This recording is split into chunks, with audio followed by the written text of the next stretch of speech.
에베소서 5장 33절부터 6장 4절까지 말씀 한 절씩 교독합니다. 그러나 너희도 각각 자기의 아내 사랑하기를 자신같이 하고 아내도 자기 남편을 존경하라.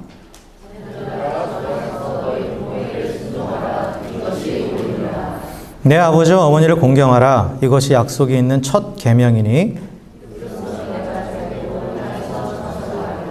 함께 읽습니다. 또 아비들아 너희 자녀를 노엽게 하지 말고 오직 주의 교훈과 훈계로 양육하라. 아멘. 아멘. 네, 오늘은 가정의 달을 맞아서 마지막 주일이죠. 5월의 마지막 주일인데 가정에 관한, 특별히 이제 행복한 가정, 하나님이 세우시는 가정, 하나님을 또 기뻐하시는 가정이 어떠한 가정인지 우리가 한번 살펴보려고 그래요. 제가 시간에 압박이 좀 있어요. 우리 아이들이 지난번에 설교하다가 갑자기 그랬대요. 아, 언제 끝나? 그랬대요. 근데 네, 어쨌든 최선을 다해서 줄여보도록 하겠는데, 네. 예배 끝나고 그 초콜릿 줄게요. 자, 하나님께서 우리에게 만드신 우리 인간을 만드시고 인간에게 직접 만들어 주신 공동체가 두 개가 있죠. 두 가지 종류의 공동체가 하나는 가정이고 하나는 교회입니다. 그렇죠? 그래서 하나님께서 가정을 먼저 창세기에 보면 가정을 만들어 주시고 그리고 이제 신약에 와서 이제 교회를 만들어 주시죠. 그러니까 가정은 하나님이 직접 세우신 공동체예요. 그래서 하나님이 세우신 질서 안에서 이 가정이 바로 서야 그 안에서 또 하나님이 주시는 풍성한 은혜를 누릴 수 있어요. 그러니까 이 가정 안에 또한 하나님께서 우리에게 관계들을 또 허락하셨죠. 대표적인 두 개의 관계가 있습니다. 그게 뭐냐면 부부의 관계, 그렇죠? 남편과 아내의 관계가 있고 부모와 자녀의 관계가 있어요. 부모와 자녀의 관계가 있죠. 그러니까 이 관계들이 제대로 선다라는 게 이게 바로 질서가 잡히는 거고, 그리고 하나님은 질서의 하나님이고 질서를 잡으신 뒤에 하나님은 충만하게 채우시는 분이죠. 그렇기 때문에 먼저 질서가 잡혀 있어야 하나님의 채워주심을 공급할 수가 있어요. 그러니까 가정에서 하나님의 채워주심을 공급한다라는 것, 그리고 그 하나님의 복을 누린다라는 것은 결국은 뭐가 전제가 돼야 되느냐? 가정 안에 하나님이 주신 그 질서가 바로 서야 된다라는 거예요. 바로 서야 된다라는 거죠. 그래서 오늘 말씀을 보면 하나님께서 주시는 질서들이 정리가 되어 있어요. 그죠? 첫 번째로 하나님께서 부부관계에서 주시는 하나님의 질서는 뭡니까? 33절에 남편에게 대해서 자기 아내 사랑하기를 자신같이 하고 아내도 자기 남편을 존경하라 라고 말하죠. 존경하라고 크게 말씀하고 있어요. 그리고 이제 5장 앞부분에 보면 자세하게 이제 부부의 관계에 대해서 얘기하죠. 부부의 관계는 결국 하나님과 교회의 관계다라고 얘기하죠. 예수님과 교회의 관계라고 얘기해요. 어쨌든 간에 부부 관계에 주시는 하나님의 질서는 뭡니까? 남편은 아내를 사랑하라. 어떻게? 자신같이. 그리고 아내는 남편을 존경하라. 앞에 보면 죽게 하듯. 그게 존경하라는 거예요. 그러니까 아내를 자신같이 사랑한다는 것은 남편이 아내를 자신같이 사랑한다는 건 누구처럼? 예수님이 우리를 사랑하신 것처럼. 그러니까 목숨 바쳐 사랑하라는 거예요. 쉽게 말하면. 목숨 바쳐 헌신하라는 거죠. 남편분들 잘 들으세요. 여러분 이 설교할 때 아내들아 라고 말하면 남편이 들어. 그리고 남편들아 그러면 아내가 들어요. 아니에요. 남편들아 하면 남편이 들으셔야 돼요. 그렇죠? 아내들아 한 건 듣지 마세요. 그리고 남편들아 한 부분에, 그러니까 아내들아 한 것들에 대해서는 아내들이 들으시면 돼요. 서로 상대방 거 가지고 왜 안 해주냐고 그렇게 요구하지 마세요. 하나님의 말씀은 나한테 적용하는 거지 내가 듣고 내 남편에게, 내 아내에게 적용해 주는 게 절대 아니에요. 그렇죠? 마찬가지예요. 부모로서도 부모들아 했으면 그 말씀을 들으면 돼요. 자녀들이 그 말 듣고 우리 부모님 나 왜 이렇게 안 해줘? 이렇게 요구하지 말라라는 거죠. 그렇죠? 자녀들에게도 마찬가지고. 하나님이 하시는 말씀은 하나님이 누구야? 라고 불렀을 때 그 말씀을 듣는 대상이 그 말씀을 자기가 듣고 자기가 적용해야 되는 거지 남의 거를 듣고 내가 대신 적용해 주는 게 절대 아니에요. 그래서 하나님께서는 남편에게 아내를 나의 몸과 같이 사랑하라고 말씀하셨고 자신의 몸과 같이, 그리고 아내에게는 남편을 주님을 대하듯 존중하라고 분명하게 말씀하셨어요. 존경하라고. 근데 사실 이 부부관계라는 게 보면 참 묘한 관계예요. 그죠? 여러분 한국에는 촌수가 있잖아요. 촌수를 따지잖아요. 3촌, 뭐 5촌, 4촌 막 이렇게 있잖아요. 이 촌수를 따지는 그 근거가 뭔지 아세요? 어떻게 따지는지. 5촌이 누구지? 5촌 당숙이 누구지? 막 이렇게 하잖아요. 이 촌수는 혈연으로 연결되어 있어요. 혈연으로 연결되어 있습니다. 그래서 부모 자식 간의 관계는 몇 촌이에요? 1촌이에요. 그리고 형제 간의 관계는 이촌입니다. 그래서 그게 다 더해지고 하면서 삼촌도 나오고 사촌도 나오고 오촌도 나오는 거예요. 근데 유일하게 가족 안에서 촌수가 없는 관계가 있어요. 그게 뭐예요? 부부예요. 부부는 무촌이에요. 왜요? 피가 섞이지 않았거든요. 그러니까 가족이라는 이 혈연의 촌수를 따지는 건 혈연을 중심으로 따지는 거예요. 근데 부부만큼은 사실 피가 섞이지 않았어요. 그렇죠? 그러니까 무촌인 거예요. 이 말은 철저하게 남이라는 거예요. 철저하게 독립적인 존재라는 거죠. 그런데 이 독립적인 존재들이 만나서 하나의 공동체를 만들어요. 그죠? 공동체를 만들죠. 그러면 이 공동체를 만든다라는 것, 이 안에는 뭔가 중요한 공통점이 있어야 돼요. 그래서 전혀 다른 독립적인 존재들이 만나서 공동체를 이루는 것을 뭐라고 하냐면 그걸 연합이라고 말해요. 연합. 그러니까 부부의 관계는 연합의 관계예요. 연합의 관계입니다. 그래서 일반적으로 우리 세상에서도 사람들이 연합하죠. 공동체를 만들죠. 그렇죠? 그걸 왜 만들어요? 이익을 위해서 만들어요. 그렇죠? 각자의 이익들이 다 서로 조절이 되고 했을 때 하나의 공동체가 만들어지는 거죠. 그게 만들어지는 거예요. 그러면서 일반적인 연합은 이 이익을 보장받기 위해서 뭐를 만들죠? 컨트랙을 만들어요. 그렇죠? 계약을 만들죠.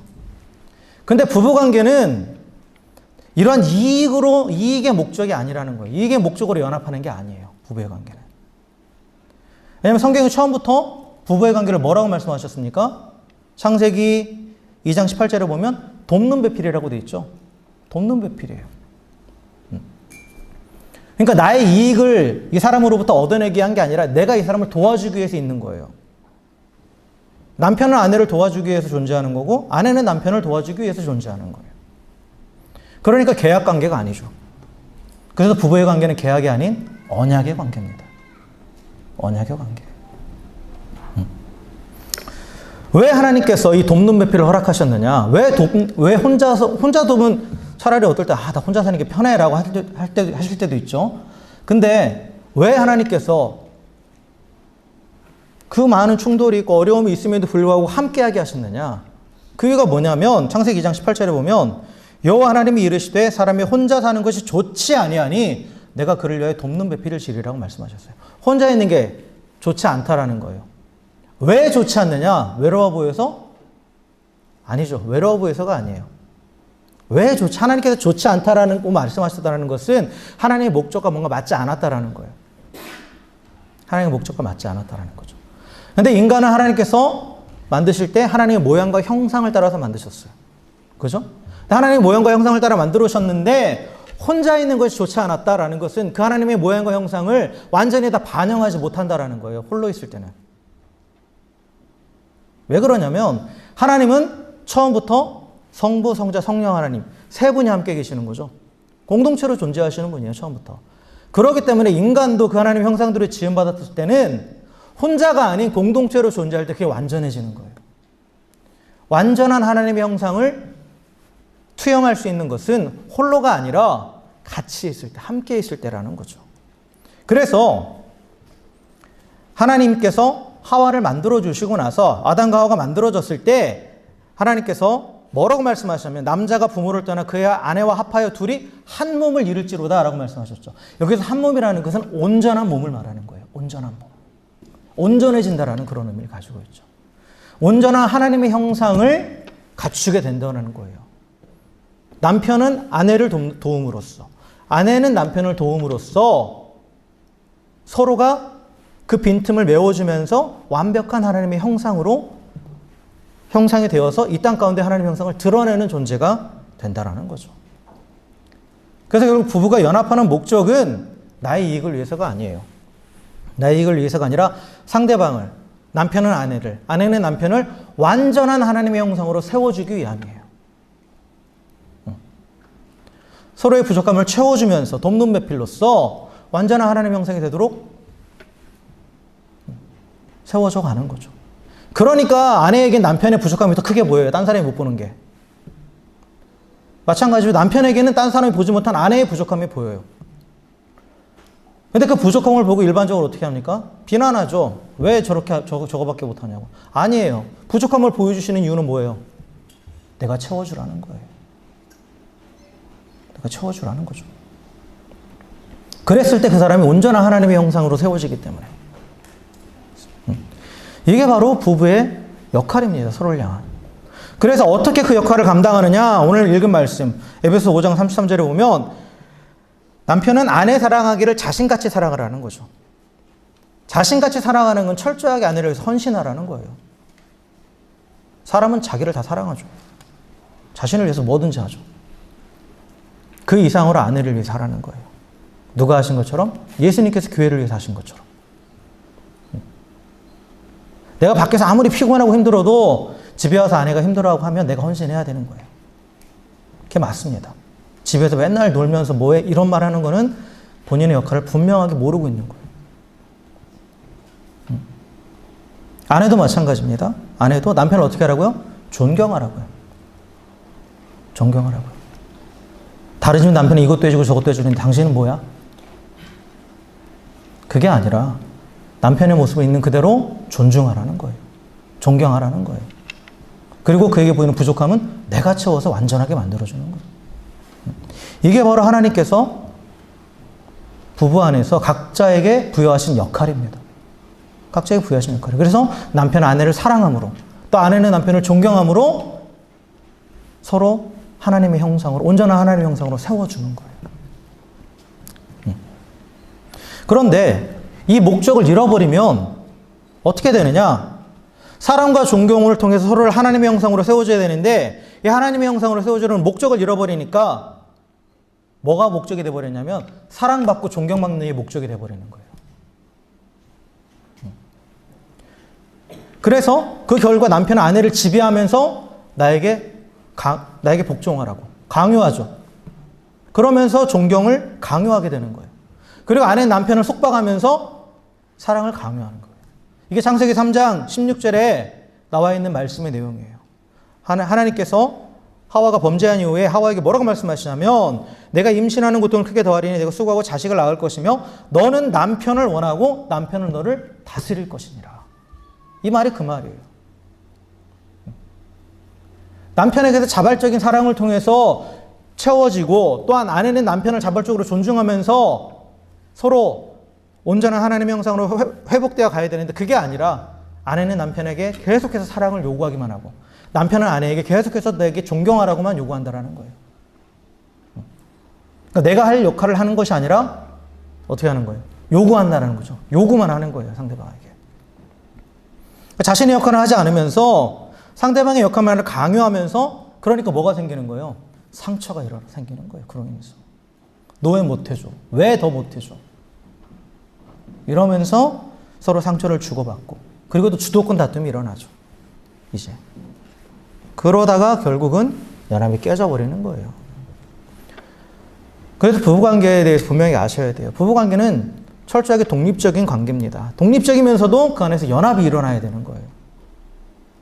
그러니까 서로를 독립적인 개체로 또한 존중해야 돼요. 인정해야 돼요. 남편이 아내에게 속박되는 것도 아니고 아내가 남편에게 속박되는 것도 아니에요. 연합이라는 건 서로 대등한 관계를 먼저 전제합니다. 그런데 뭐를 갖고 있기 때문에 같은 목적을 갖고 있기 때문에 그 안에서 하나가 될 수 있는 거예요. 그 안에서. 그것은 뭐냐? 상대방의 부족함을 채워줘서 하나님의 형상으로 세워가는 것. 이게 부부가 서로를 향해서 가지고 있어야 될 분명한 목적이에요. 그 목적이 공유될 때 서로 돕는 배필이 되어서 아내는 남편을 존경하게 되고 또한 남편은 아내를 사랑함으로써 그 안에서 계속해서 하나님의 형상이 회복되어 가고 세워져 가는 거죠. 그리고 그것을 통해서 만족을 누리는 거예요. 이게 하나님이 정해주신 질서입니다. 이걸 벗어나서는 부부관계 안에서의 만족이 없는 거예요. 여러분. 분명하게 하나님이 말씀하셨기 때문에 우리는 이걸 따라가야 돼요. 따라가야 됩니다. 자, 그리고 두 번째는 이제 부모와 자녀의 관계예요. 자녀는 부모를 공경하라라고 되어 있죠. 공경하라. 그렇죠? 공경하다라는 말은 존경하다, 리스펙트하다. 또는 이게 또한 뭐냐면 하나님을 향한 표현과 똑같아요. 경외하다라는 의미를 갖고 있어요. 왜 부모를 공경해야 되느냐? 왜 부모를 공경해야 되느냐? 부모와 자녀와의 관계에 있어요. 특별히 자녀는 부모를 통해서 누구를 보게 되냐면 하나님을 보게 되기 때문이에요. 즉 모든 자녀들의 근원은 누구예요? 부모죠. 여기서 아래에서 태어난 사람이 있어요? 오늘 갑자기 나 혼자 뚝 태어난 사람이 있습니까? 나 혼자 저절로 생겨난 사람이 있어요? 없죠. 누구나 다 육신의 부모를 통해서 태어나죠. 그러니까 나의 근원은 부모예요. 그리고 그걸 계속 거슬러 올라가면 그 근본적인 근원이 누가 나옵니까? 하나님이 나오죠. 하나님이 나오는 거예요. 그래서 우리는 부모를 통해서 진정한 근원이신 하나님과 연결되게 되어 있는 거예요. 그렇기 때문에 내가 부모를 공경한다라는 것은 결국 누구를 경외하는 거예요? 하나님을 경외하는 거예요. 성경은 분명히 그렇게 말해요. 성경에서 직접적으로 뭐 살인을 가하지 않았는데도 죽여라라고 하는 경우가 어떤 경우냐면 우상을 섬길 때하고 부모를 공경하지 않는 자를 죽이라고 말해요. 결국 부모를 공경하지 않는 것은 하나님을 섬기지 않는 것과 똑같은 형벌을 받는 거죠. 그만큼 하나님은 이 부모의 위치를 중요시하고 있어요. 하나님과 절대적인 존재, 내게 있어서 절대적인 존재, 그 부모님을 절대적인 존재로 인정하지 않는 사람은 진정한 절대자이신 하나님도 인정하지 못하는 거예요.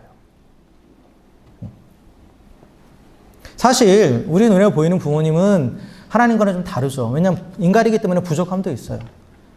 또 뭐 다들 좋은 부모님이 되시려고 노력하지만 때로는 자녀 입장에서 봤을 때는 자기 성에 차지 않는 경우도 있고 또 보면 뭐 정말 잘못된 부모들도 있죠. 그러나 하나님은 조건을 두고 부모를 공경하라고 하지 않으셨죠.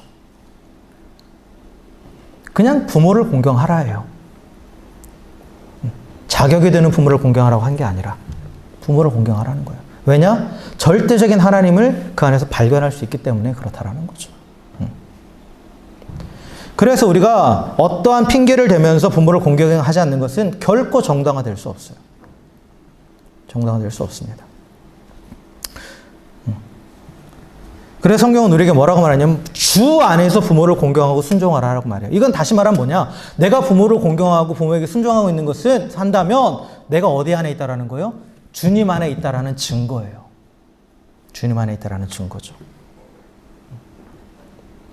하나님의 절대적인 지위를 인정하면서 그 절대적인 다스림 안에 있다라는 증거가 부모를 공경하는 것이라는 거죠.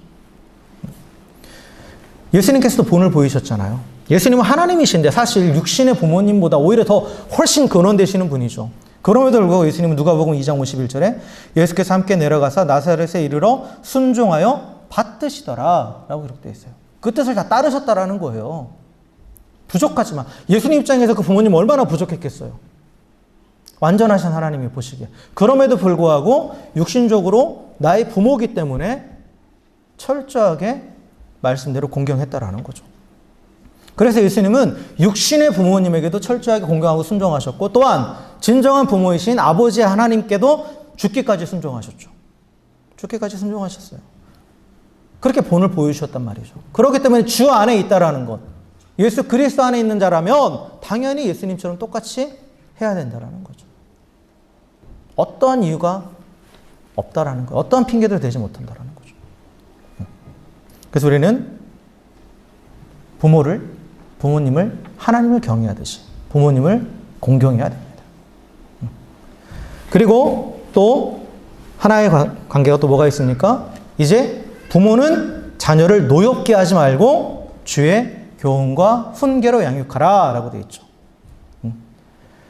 자녀를 노엽게 하지 말라. 노엽게 하지 말라라는 말은 화나게 하지 말라예요. 그리고 원망하게 하지 말라. 부모를 원망하게 하지 말라. 그런 뜻입니다. 왜 이런 말씀을 하시죠? 이게 이 부분에 있어서 우리가 자녀를 노엽게 하지 않으려면 분명하게 부모들이 자녀에 대한 인식을 제대로 하셔야 돼요. 자녀는 부모의 소유가 절대 아닙니다. 부모의 소유가 절대 아니에요. 하나님의 소유죠. 하나님의 사람이에요. 우리가 왜 자녀를 노엽게 하냐면 내 것으로 생각하고 내가 원하는 사람을 만들려고 하니까 자녀가 노여워지는 거예요. 자녀를 노엽게 하는 거예요. 부모의 역할은 내가 원하는 사람이 되도록 양육하는 것이 아니라 하나님의 사람이 되도록 양육하는 거예요. 내 욕심으로 인해서 내가 원하는 어떤 사람을 만들어내려고 할 때 그 자녀들이 화가 나고 원망하게 되는 거예요. 설사 그렇게 된다 할지라도. 드라마에서 많이 보잖아요. 엄마가 하는 대로 다 해서 결국은 뭐 의사도 되고 뭐도 됐는데 나중에 보니까 자기 힘으로 할 수 있는 건 아무것도 없어요. 나는 내 인생을 살지 않았다고 얘기해요. 엄마의 인생을 살았다고. 부모의 인생을 살았다고. 대리만족을 하려는 거죠. 내가 못한 것을 가지고. 그리고 성경 공부 때도 얘기했지만 부모님들이 하는 가장 큰 거짓말이 뭐냐면 자녀들을 통해서 내가 만족을 누리려고 하면서 다 너를 위한 거야 라고 하는 거예요. 솔직해지셔야 돼요. 그건 내가 만족하고 싶어서 그런 거지 자녀를 위한 게 아니에요. 정말 자녀를 위하는 것은 그가 하나님의 사람으로서 정체성을 발견하고 그리고 그 하나님의 말씀과 또 하나님의 말씀 안에서 하나님을 계속해서 배우고 또한 훈련을 통해서 하나님 말씀대로 행하는 습관을 키워주는 것. 그렇게 되면 하나님과 관계가 온전히 회복되잖아요, 자녀가. 그럼 하나님 안에서 하나님이 주시는 꿈을 발견하는 거예요. 그게 바로 하나님이 주신 비전이죠. 그걸 발견하고 그것을 위해서 또한 주신 은사들을 가지고 재능들을 가지고 열심히 노력하는 거예요. 그랬을 때 부모에 대한 원망이 없는 거죠. 부모에 대한 원망이 없는 거예요. 그러니까 부모의 사명은 우리 자녀들이 하나님의 사람으로서 정체성을 깨닫게 하고 그 정체성에 맞는 사람으로 자랄 수 있도록 돕는 거예요. 그러니까 여러분 자녀들에게 주의 말씀을 부지런히 가르치셔야 돼요. 하나님의 말씀을 가르치시기 위해서는 부모님들도 먼저 말씀을 배워야겠죠. 그리고 그 말씀을 삶으로 살아내야겠죠. 자녀들은 결국 보고 배우는 거니까. 결정적인 순간에 우리 부모들이 기도하면서 하나님을 의지하는 모습을 보고 자란 아이들은 또한 자신의 인생에서 결정적인 순간에 똑같이 합니다. 하나님을 찾게 돼 있어요. 기독교의 성인 가운데 유명한 어거스틴이라는 사람. 어거스틴 사람은 정말 방탕한 젊은 시절을 보냈거든요. 다른 이방 종교에도 빠져보고 사이비에도 빠져보고 또 젊었을 때 벌써부터 사생활을 낳아가지고 정말 방탕한 삶을 살았어요. 그런데 그의 뇌리에 박혀있던 거, 어머니가 자신을 위해서 끊임없이 기도하고 하나님을 의지하며 살았던 그 모습이 결정적인 순간에 그의 터닝포인트가 돼요. 그래서 위대한 그리스도의 성인이 되죠. 기독교의 성인이 돼요. 부모를 향한 자녀의 기도는 하나도 땅에 떨어짐이 없는 줄 믿으시기 바랍니다. 그런데 그 기도는 내 욕심을 채우기 위한 기도가 절대 안 돼요. 그래서 제가 말씀드리죠. 하나님, 내 아들이, 우리 딸이 이거 되게 해주세요. 이렇게 이렇게 기도하지 마시라고요. 하나님의 사람으로 하나님의 뜻을 발견하게 해주시고 또한 하나님 주신 재능을 발견하고 그것을 잘 갈고 닦을 수 있도록 그리고 내가 그것을 또 도와줄 수 있도록 그렇게 지혜를 달라고 우리는 그렇게 기도해야 돼요. 의사 만들어주세요. 변호사 만들어주세요. 뭐 만들어주세요. 이게 아니에요. 온전한 하나님의 사람으로 설 수 있도록 그렇게 내가 또한 아이들을 도와줄 수 있도록 지혜를 달라고 그게 자녀를 위한 진정한 기도입니다. 그래서 내가 원하는 사람으로 만들기 위해서 자녀들을 노엽게 하지 마시고 온전한 하나님의 사람이 되도록 주의 말씀을 가르치고 훈련하십시오. 그리고 자녀들을 온전히 하나님께 맡기십시오. 그러면 하나님께서 또한 우리 자녀들에게 직접 말씀하시고 만나주셔서 그들에게 향한 하나님의 뜻과 계획을 알려주시고 또한 그 안에서 그걸 감당할 수 있는 능력도 주셔서 온전한 하나님의 사람으로 세워주실 줄 믿습니다. 자, 그런데 우리가 사실 이러한 가정을 다 꿈꾸고 살아가잖아요. 근데 사실 이러한 질서 잡힌 가정들이 많지 않아요. 그죠? 깨어진 가정들이 많죠. 질서가 깨어진 가정들이 많아요. 또 우리도 여기 부모님들도 그런 깨어진 가정 환경에서 자란 분들도 많아요. 그죠? 그래서 남편은 아내를 자기 자신처럼 사랑하지 않고 아내는 남편을 존경하지 않고 부모는 자녀를 자신의 소유로 여겨서 노엽게 만들고 자녀는 부모를 굴레로 여기고 공경하지 않는 그러한 가정들의 모습들이 많습니다. 또한 우리 가정 가운데도 이런 모습들이 있을 수 있어요. 그래서 이것으로 인해서 서로가 서로에게 가시가 되고 서로를 찌르면서 서로 상처를 주고받고 그리고 그 상처로 인해서 가시가 또한 오히려 더 커져가는 거예요. 그래서 더 크게 상처 주고 그런 악순환이 계속되는 그러한 가정. 그 사람이 서신 이 공동체인 가정이 깨져버리는 경우들이 있죠. 그렇다면 어떻게 해야 이 가정을 회복할 수 있느냐? 하나님의 질서를 우리가 알고 깨달았는데 그럼 어떻게 하면 이 질서로 돌아갈 수 있느냐? 그건 뭐냐면 가장 전제 조건은 뭐냐면 가장 먼저 해야 될 게 뭐냐면 이 악순환을 끊어내야 되는데 그러기 위해서는 먼저 해야 될 게 뭐냐? 용서예요. 용서가 먼저 있어야 됩니다.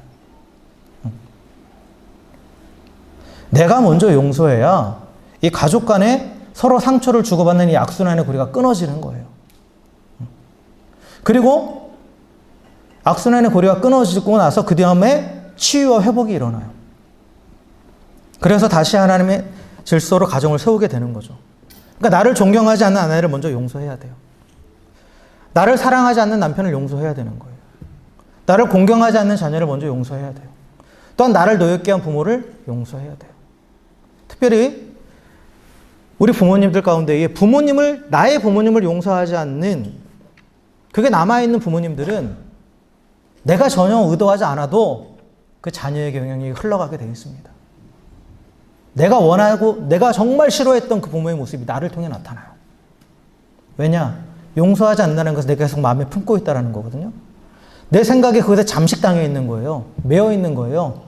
그러니까 나도 모르는 사이에 내가 그토록 싫어했던 내 아버지의 모습, 내가 그토록 증오했던 내 어머니의 모습이 내 안에 나타나게 돼 있다는 거예요. 그걸 우리 자녀들이 그대로 당하게 되는 거예요. 그래서 내가 먼저 내 부모님을 용서해야 되고 내 아내를 용서해야 되고 남편을 용서해야 되고 내 자녀를 먼저 용서해야 그 고리가 끊어지는 거예요. 고리가 끊어지는 거죠. 용서가 먼저입니다, 여러분. 내가 치유되고 회복됐으니까 용서한다 이게 아니에요. 용서하면 치유되고 회복되는 거예요. 왜냐? 용서란 것은 나를 정말 힘들게 아프게 한 그 상황이 나를 묶여있다 나를 풀어주는 거거든요. 내가 풀어져야 그 상황에서 풀어져야 하나님 앞에 나아가지 용서하지 않고 계속 그 상황 가운데 매여 있으면 하나님 앞에 나가지 못해요. 그러니까 하나님만이 우리를 온전히 치유하시고 회복하시는 분인데 계속해서 내가 내 가족을 용서하지 못하고 있으면 전혀 치유가 일어나지 않는 거예요. 내가 좀 회복되면 용서할게. 순서가 바뀐 거예요. 용서해야 회복되는 겁니다. 용서해야 치유가 되는 거예요. 그래서 용서는 악한 상황에 매여있는 내 자신을 풀어줘서 하나님께로 나아가게 하는 겁니다. 그리고 하나님 앞에 나아갈 때 하나님께서 내 상처를 만지시고 치유하시는 거예요. 그래서 가정 안의 모든 관계를 회복시켜 주시는 거죠. 또한 하나님이 깨닫게 하시면 부부간에 사과해야죠. 부모도 자녀에게 사과해야 돼요. 자녀도 부모에게 사과해야 되고 아내도 부모에게 자신의 잘못을 인정하고 사과해야죠. 그냥 유야무야 넘어가면서 흐지부지 넘어가면 해결되는 게 아닙니다. 그건.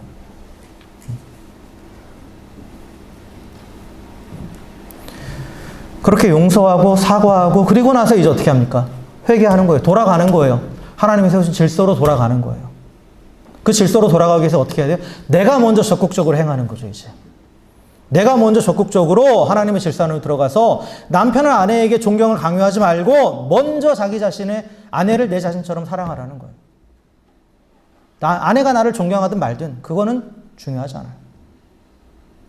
마찬가지. 아내는 남편에게 사랑을 강요하지 말고 먼저 남편을 주님처럼 존경하라는 거죠. 부모는 자녀에게 공경을 요구하지 말고 먼저 자녀를 노엽게 하지 말고 또한 자녀는 부모를 노엽게 하지 말라고 나한테 요구하지 말고 그렇게 요구하지 말고 내가 먼저 부모를 공경하는 거예요. 하지 말라고 한 것에서 그치는 것이 아니라 하라는 걸로 적극적으로 나아가라는 거죠. 적극적으로 나아가라. 상대의 어떠함이나 반응에 상관없이 절대적인 하나님의 말씀이기 때문에 절대적으로 우리는 순종해야 되는 거예요. 나 아는데요, 안 돼요. 그건 순종 아니에요. 분명히 말씀드리지만. 그 상대방, 남편을 보면서 순종하는 게 아니죠. 하나님의 말씀이니까 순종하는 거고, 아내를 보면서 얘 아내가 받을만 하니까 하는 게 아니라 하나님 말씀이기 때문에 하는 거예요. 마찬가지, 부모 자녀에서도 마찬가지고. 하나님의 말씀이니까, 하나님이 정해준 질서니까 내가 그 질서 안으로 자발적으로 들어가는 거죠. 그럴 때 우리 가정이 회복되고 가정의 기능이 제대로 가정이 제 역할을 하게 되는 거예요. 그래서 아내는 남편을 하나님의 사람으로 세워주고 하나님의 형상으로 세워주고 또한 남편은 아내를 하나님의 사람으로 세워주고 또 부모는 자녀를 하나님의 사람으로 세워주고 또 자녀는 부모를 또한 하나님의 사람으로 세워주고 그래서 모든 가정이 하나님의 사람들로 서가는 결국 그 가정이 뭐가 됩니까? 하나님 나라가 되는 거죠. 하나님 나라가 되는 거예요. 말씀을 정리하겠습니다. 이제 끝나가요. 좀만 기다려요. 가정은 하나님께서 우리에게 주신 가장 귀한 공동체입니다. 근데 하나님의 질서대로 세워진 가정에 하나님이 복을 주세요. 근데 그 복이 뭐냐? 쉼이에요. 평안입니다. 가정 안에서 쉼을 누리고 평안을 누려야 이 세상을 살아가면서 우리가 계속해서 지치지 않고 달려갈 수 있는 거죠. 근데 하나님이 주시는 쉼과 평안은 결국 하나님의 질서 아래 있을 때 가능한 거예요. 그래서 하나님이 질서 가운데 있는 그 가정은 하나님이 주신 충만함이 있기에 그 안에서 참된 쉼과 평안함을 누리게 됩니다. 그 세상을 살아갈 힘을 얻게 되는 거고 계속해서 그 안에서도 하나님의 형상이 회복되고 하나님의 사람들이 세워져 가는 거예요. 그래서 하나님이 정해주신 질서대로 가정에서 나의 역할에 최선을 다하십시오. 남편으로서의 역할을 최선을 다하시고 아내로서의 역할에 최선을 다하시고 부모로서의 역할에 최선을 다하시고 자녀로서의 역할에 최선을 다하십시오. 내 역할에 충실하면 돼요. 상대방이 왜 못하냐고는 따지지 마세요. 그건 나의 몫이 아닙니다.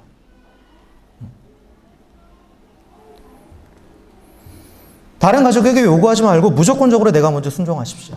그리고 혹시나 깨어진 것들이 있다면 먼저 용서하십시오. 용서하시고 그래서 그 악순환을 끊어버리고 또한 내가 먼저 사과하고 그리고 또 하나님이 정해주신 질서로 적극적으로 먼저 돌아가십시오. 남편은 아내를 죽기까지 사랑함으로 또한 아내는 남편에게 복종하기까지 존경함으로 부부간에 서로 돕는 배필이 되십시오. 자녀는 부모를 하나님을 경외하는 마음으로 공경하십시오. 또한 부모는 자녀를 노엽게 하지 말고 주의 교양과 훈계로 양육하십시오. 그러할 때 하나님이 그 가정의 주인이 되셔서 충만하게 채우실 줄 믿습니다. 그리고 하나님 안에서 진정으로 행복한 가정이 될 줄 믿습니다. 그리고 그 가정 안에 참된 쉼과 평안이 있는 하나님의 나라가 될 줄 믿습니다. 사랑하는 우리 모든 은혜의 교회 성도님들의 모든 가정이 이러한 쉼과 평안이 있는 진정한 행복이 있는 하나님의 나라가 되기를 다시 한번 주의 이름으로 간절히 축원합니다. 함께 기도하겠습니다.